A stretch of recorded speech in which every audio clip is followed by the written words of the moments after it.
সুপ্রিয় শিক্ষার্থী, আজকে আমরা খুবই গুরুত্বপূর্ণ একটা বিষয় পড়ব, সেটি হচ্ছে চর্যাপদ। শুরুতে আমরা চর্যাপদের আবিষ্কার ও প্রকাশ সম্পর্কে জানব। তো আমাদের শুরুতে জানা দরকার যে চর্যাপদ কি?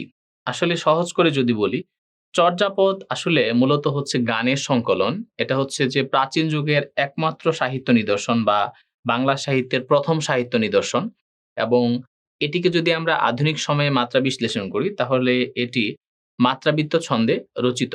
তো চর্যাপদ মূলত হচ্ছে গানের সংকলন। প্রাচীন যুগে যে বৌদ্ধ সম্প্রদায়ে যারা ছিল, যারা সাধক ছিল বা বৌদ্ধ সহজিয়া যারা ছিল, তাদের মূলত এটি তান্ত্রিক সাধনা বা তাদের যে ধর্মের দিক থেকে যে সাধনা, সেই বিষয়টি আসলে গানের মাধ্যমে ফুটে উঠেছে।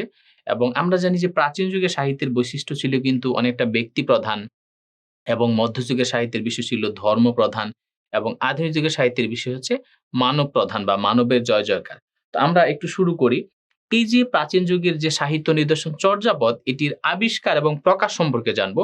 কারণ আমরা জানি যে বিভিন্ন প্রতিযোগিতামূলক পরীক্ষায় কিন্তু চর্যাপদের আবিষ্কার এবং প্রকাশ হওয়ার যে বিষয়, এই বিষয়টি থেকে কিন্তু প্রশ্ন থাকে।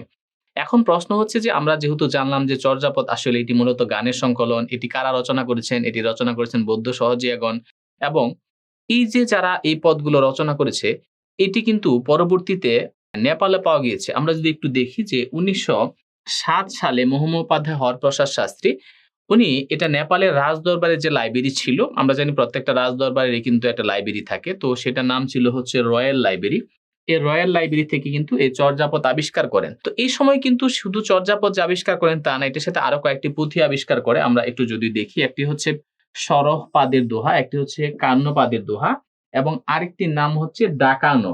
তাহলে এইরকম আরো কিন্তু ৩ টি পুঁথি তিনি আবিষ্কার করেন। কোথা থেকে? এই নেপালের রয়্যাল লাইব্রেরি থেকে।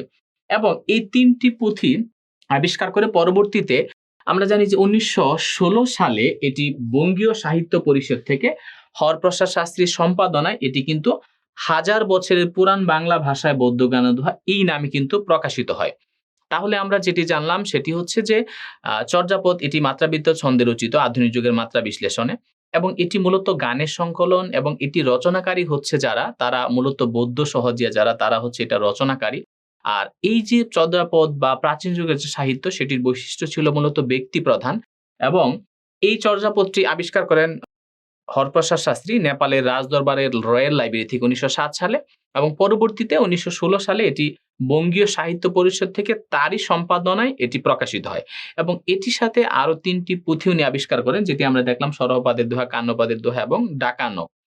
তো এই যে বিষয়টি, চর্যাপদ থেকে যদি আমাদের এই চর্যাপদের আবিষ্কার এবং প্রকাশ থেকে যদি কোনো প্রশ্ন আসে, আমরা এই কয়েকটি বিষয় খুব সচেতনভাবে মনে রাখবো যে এটি ১৯০৭ সালে এটি আবিষ্কার হয় হরপ্রসাদ শাস্ত্রীর মাধ্যমে এবং এটি তারই সম্পাদনায় প্রকাশিত হয় ১৯১৬ সালে এবং সেটি কি নামে প্রকাশিত হয়?